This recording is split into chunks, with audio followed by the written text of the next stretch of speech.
Buksan mo. Ron, sa labas tayo. Doon sa mga supporters tayo.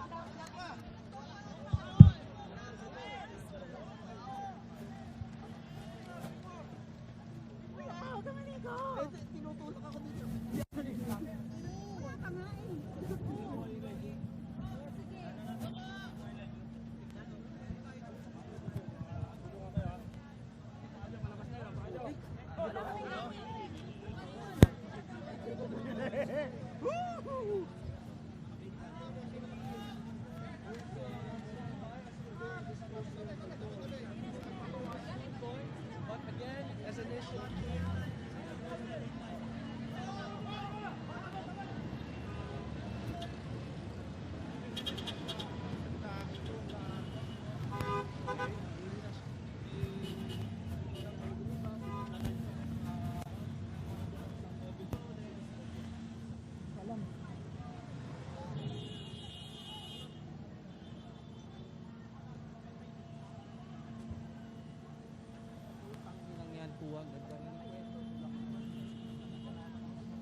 Nauna yung kanyang pamilya, tapos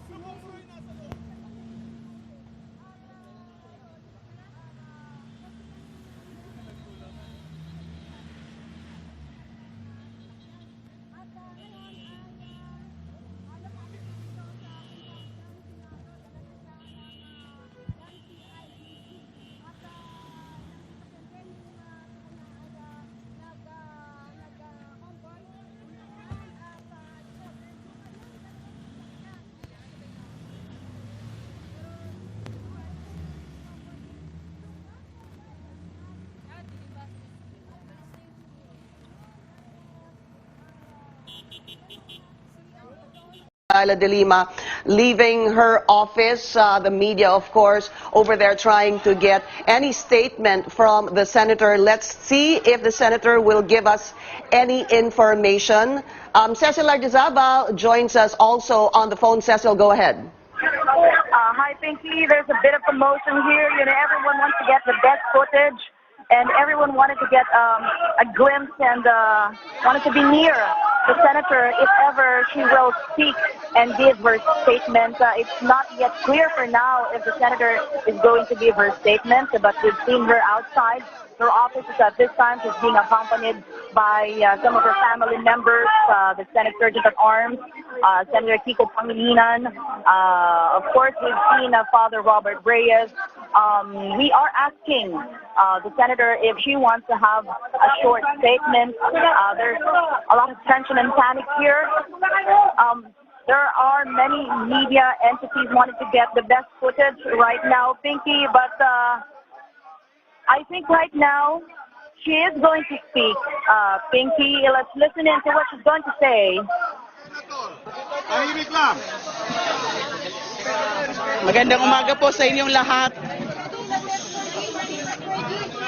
Bababa na po ako dito sa Senado at haharapin ko na po yung team ng CIDG na magsaserve sa akin ng warrant of arrest. So sasama na po ako sa kanila voluntarily. Nananalig po ako sa mahal na Diyos na malalampasan ko rin po lahat na ito.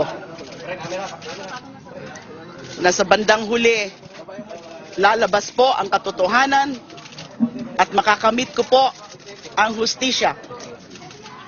Katulad ho ng palagi kong sinasabi at inuulit ko po ngayon, inosente po ako, wala pong katotohanan, pawang kasinungalingan ang mga pinaparatang po nila sa akin na ako ay di umano ay nakinabang sa droga, di umano tumanggap sa drug money, di umano ay nag-cuddle o nag-protect ng mga drug convicts. Pawang ho, kasinungalingan, yan. Lalabas ho ang katotohanan sa tamang panahon. Kung sa tingin po nila ay mapapatahimik po nila ako, kung sa tingin po nila ay hindi na po ako lalaban dun sa mga pinaglalaban ko, lalo na sa katotohanan, sa katarungan, laban sa mga araw-araw na pagpatay at mga iba pa na mga panggigipit, paniniil nitong rehimen Duterte. Karangalan ko po na ako ay makulong dahil sa mga pinaglalaban ko po. Ipagdasal nyo lang po ako. Maraming salamat.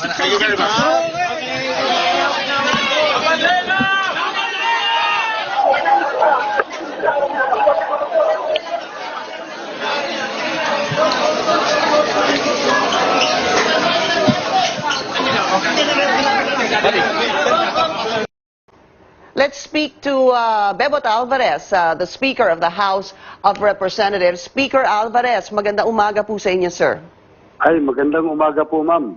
Yes, sir. This is Pinky Webb, Speaker. Yung inyo Hi, pong... Pinky. Yes, sir. Kahapon po, nakausap din po kayo ni Pia Ontiveros at sinabi nyo nga po that, you know, the Senator Laila De Lima should face the charges against her. Hindi po pa siya... She wasn't arrested yet yesterday. She surrendered today. Speaker, your reaction? Well, maganda pong ano yan, hakbangin, ano, yung kusa na lang siyang susuko para maiwasan natin kung ano man yung mga kaguluhan. Dahil po ito na'y napapanahon para harapin yung mga criminal charges against her. Speaker, you know, the senator is a little, well, she's concerned about her safety. I spoke to Senator Kiko Pangilinan as well. And yun po din, sinasabi nila, paramount concern is the safety of Senator Laila De Lima. What do you think of that, sir? Dahil nga because of the recent spate of killings and murder. Palagay ko naman, safe na safe siya dyan, kahit saan mo ilagay yan, dahil marami naman dyan kakosa doon eh. What do you mean by that? Madaming kakosa, sir? Maraming kakampi, maraming kasama, di ba? Saan po? Sa bilangguan, doon sa, ano, sa Muntinlupa. Opo. Do you think that's where she's supposed to be detained, sir? Doon ho ba dapat siya idetine? Sa tingin ko, palay ko dapat dalhin na lang sa mental hospital yan. Dahil nga doon sa mga previous demeanor niya, nakikita natin na parang nasisiraan ng bait. All right. So, kailangan ng psychological treatment siguro muna. Yeah, I heard you say that yesterday as well, Speaker. But where does it seem like? Saan ho ba yung normal procedure? Have you heard kung saan ho ba siya? Because baka ho meron kayong nababalitaan where she would possibly be detained? Ma'am, ano po yan eh? Depende po sa korte Yes, siguro. sir. Dahil kung saan nila yung utos na i-detain. Ngayon, yun sa akin naman ay suggestion lang dahil yun ang napapansin ko nung mga past days, no? Na bago itong na-issue yung arrest warrant, eh mukhang nasisiraan siya ng bait kung ano-ano mga sinasabi. Kaya sabi ko nga, kung ako lang tatanungin, eh dapat sa mental hospital muna yan dalhin at magkaroon muna ng psychological treatment. Opo. Well, the senator had a very brief statement. Nakipag-usap po siya sa media paglabas po ng kanyang opisina sa Senado. And yun na nga po, dinala na po siya sa coaster at papunta na po siya sa Camp Crame. Speaker, does this end? Does this end the the talk, yung pong mga, well, obviously, yung hearing naman po sa House of Representatives, tapos na po, on the alleged proliferation of illegal drugs at the New Bilibid prison. But for you, Speaker, ano ho ba to? Move on na ho ba kayo? Ma'am, may mga taong tayong dinimanda dyan, doon sa illegal drugs. Tuloy-tuloy po ang laban dyan. At pangalawa, ma'am, remember, meron pa kaming final sa Ethics Committee ng Senado doon sa kanyang irresponsible act na pinagtago niya si Dayan, kung saan naman ito ay iniimbestigahan din ng House of Representatives. Doon po, ma'am, meron po talagang paglabag doon sa batas at doon sa ethics po ng Kongreso.